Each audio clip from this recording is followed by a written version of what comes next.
So the National Council of Provinces this week held a 3-day training session in order to empower its members on their constitutional function and holding the executive to account. The training included empowerment on the use and interpretation of the Constitution, laws, rules, policies in order to conduct their oversight responsibilities effectively. Now, this 3-day training session is part of the 6th Parliament's Capacity Building Initiative, and House Chairperson for the National Council of Provinces Committees, Jomo Nyambi, joins us now just to talk to us about what the process entailed and how it's been going. Mr. Nyambi, thanks so much for your time. Welcome to Morning Live. Morning, my sister. Thanks for the opportunity, and morning to the viewers at home. Mr. Nyambi, this is, of course, important work, but let's just explain why this is important, this training, and also how often it is held. It's always held at the beginning of the year. It's important because the members are coming from different sectors. From time to time, as you know, that learning is a lifelong thing. So it's always a good thing to make sure that as you begin the year, before you can go to your SONA, you empower them to understand their role, to understand their responsibility, and so that they can be able to up their game to make sure that the executive is accountable to Parliament. So where exactly do you start? Do you start by doing some form of assessment of what's happened previously, just in terms of the members' understanding and performance in their oversight role? It's both, my sister. We start by making sure that we do an assessment before we can subject members to the training. And in doing that, we invite external stakeholders, we invite external experts to come and share some experiences, their view about how Parliament is performing, their view about where Parliament is supposed to be in terms of what they are doing. And then from there, we develop and make sure that the relevant experts are going to be part of that intensive training at the beginning of the year. But how do you do that, Mr. Nyambi? Is there a review that members, would have to go through, or, how do you assess what has gone before? It's always assisting when we have people like yourself, the media, the different academics and the experts from an external perspective presenting their own view about the performance of Parliament, and the leadership of Parliament making sure that they assess the reports of different committees. And from there, we make it a point that we organize a training that will deal with those aspects where we see that there are some serious shortcomings. For an example, there was an Lamusa judgment that shows that Parliament has not done a proper public participation process in terms of coming with a bill, and that was out of a ruling that was coming from a constitutional court judgment. And that made it possible even the external experts to come and say the manner in which you do public participation as Parliament is not in line with the Constitution. But of course, you might have get it right many times in the past, but you have to do something so that you improve in that aspect. And that will make it possible that when we do the training, we identify a relevant experts in that field to come and share some experiences, not only the relevant experts, but former members who have been to this game in the past to come and share their experience, and even current members in terms of what they view as their challenges in doing their daily work. I'm still struggling to understand how you actually gauge whether you've been successful, whether the training sessions have borne real fruit, because you speak about the public participation matter. We also know during the Zondo Commission, you heard from a former portfolio chairperson like Vincent Smith, who told the Commission that portfolio committees, for example, don't really have any power to hold any of the government officials or the exec to account. You had that ANC member Dikeledi Magadzi, who also told the commission that, she's not in parliament by herself, she's deployed by a party, and therefore they are told to toe the party line. We saw that recently again in the motion of no confidence, where the ANC instructed its members to vote according to the party line. So the question is, when it comes to the execution of their duties as members of parliament, as members of the National Council of Provinces, how do you actually measure whether the members are actually towing the line with regard to the Constitution and executing their duties in that regard, or whether they are still there for the benefit of the party? I'm happy you are using an example where there are some serious gaps and challenges. But of course, there are some pockets of some excellence, especially where you will have an issue of intervention in a municipality, and you will have members going to that municipality before Section 139, subsection A or B can be implemented, to say we are agreeing with the member of the executive about the intervention that is supposed to happen to that particular municipality. And as Parliament, as National Council of Provinces, what will make us to see that the training as assisted members is when members are doing something that is correct. You'll remember that even if you can talk about the Zondo Commission, part of what is even coming out from that commission, there were some committees in Parliament, of course, coming together, making sure that state-owned entities, different members of executive are coming to account about what happened, and Zondo was able to quote out of that process. Although there are some challenges, and I can't say it's a perfect process, but indeed it's a right step towards the right direction, and we always believe that there's always room for improvement for what we're doing as Parliament.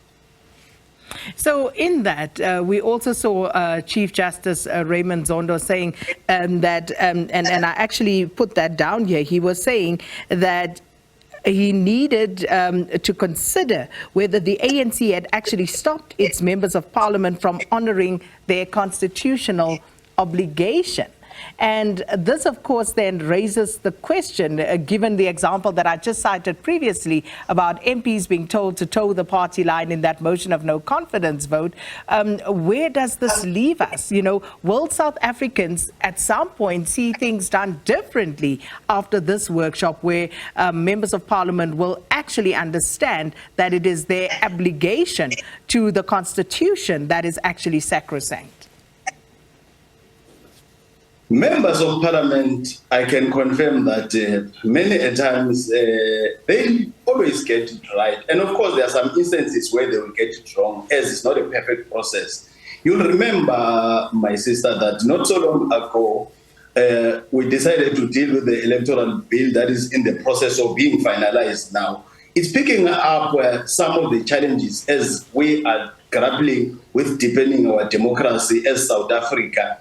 And the debate that is going on, whether Parliament, members of Parliament, when they are in Parliament, it's right or wrong for them to take a party line, it's something that made the Electoral Act to be something that is extremely urgent, because there are some instances where you will feel that the Constitution is very clear about what is the role that members of Parliament are supposed to do. But at the same time, you can't downplay the reality that not even a single member that is in Parliament that is representing his own jacket or has stood for elections and people voted for him. It's a party that will always contest election, that will send members. And all these parties, irrespective of whatever view on a particular issue, they always have their own caucuses reflect about different issues. But whatever that they are doing, it has to be in line with our Constitution, because that's the supreme law of our Republic of South Africa.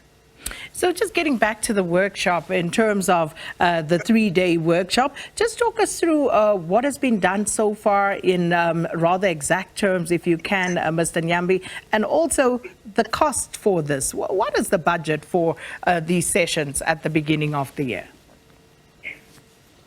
We take the budget of the entire house and then we'll have an allocation that is meant for members training, the one of Parliament. But the unfortunate part is that now I can't at this stage put the exact figure, because not every the person that has provided support and has been paid. So it will be premature for me before that can be done. But it's an information that can be made available to you. But what has come out of these 3 days, it's the expect. Let me cite the case of the sub judice rule, the issue of the decorum of the House, the spurious point of orders that you sometimes see. I know we'll be having you coming to see SONA happening next week. And you'll have members arising in a form of point of order. When we deal with the sub judice rule, we decided to invite professors from different institutions to say, when is that applicable? Because sometimes it's said it's used wrongly to hide for members of the executive account, and sometimes members will be protecting their own executive members. So the discussion has been circled because of what happened, and members have got a better sense that when to use the sub judice rule. You'll remember when Stanhope came to the House to account, and it was said when the issue is in court, is not right for Parliament. The recent case of Pala also was a classical example. But the chief legal advisor of Parliament provided a sound legal advice to say there's nothing that is stopping Parliament to proceed with what it's supposed to be doing. So those are a classical example that is showing that the workshop is always yielding some positive results, and members after that are totally different before they can be subjected to such a vigorous training. And this is precisely why I was asking that question, because as you explained, sometimes you bring in external service providers to help with these training sessions. But is it really necessary? Because, you know, when we look at, for example, when the AG goes to municipalities, and very often we find that a lot of the work that is outsourced should actually have been done in-house, where they in the municipalities would employ the necessary people who end up not doing the job and bringing in external service providers. Is that not the case with this particular session as well? The work that was done by the external service providers, does Parliament not have the capacity in-house to deliver that? No, it's both. Meaningful percentage of people that were doing presentations are in-house. But of course, there are some exceptional circumstances, like the interpretation of the Constitution. Sometimes even judges will get it wrong. I just imagine if you bring together members of Parliament to deal with a particular section in the Constitution. So it's always in order to have an external opinion that will come, not necessarily because we can't have people inside Parliament. Like the chief legal advisor, Advocate Adikare, as a person that provided even that sound legal opinion when we're dealing with Pala, is not something that is coming from outside.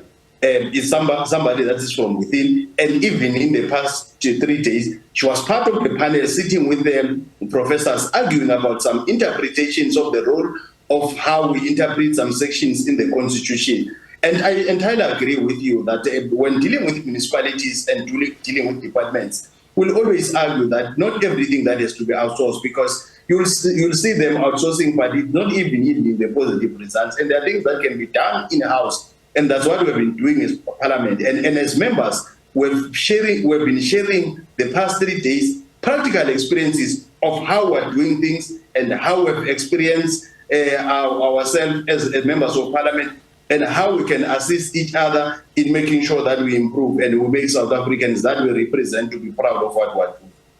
Mr. Nyambi, thanks so much for your time this morning. And as you said, we will be there next week at the opening of Parliament, the State of the Nation address. And of course, we'll try and assess a lot of this training that has gone into these past 3 days to see how it actually filters down to the House and whether those rules are applied. But thanks so much, House Chairperson for the National Council of Provinces Committees, Jomo Nyambi, talking to us about the 3-day workshop that was held this week to empower members to understand their constitutional function of holding the executive to account.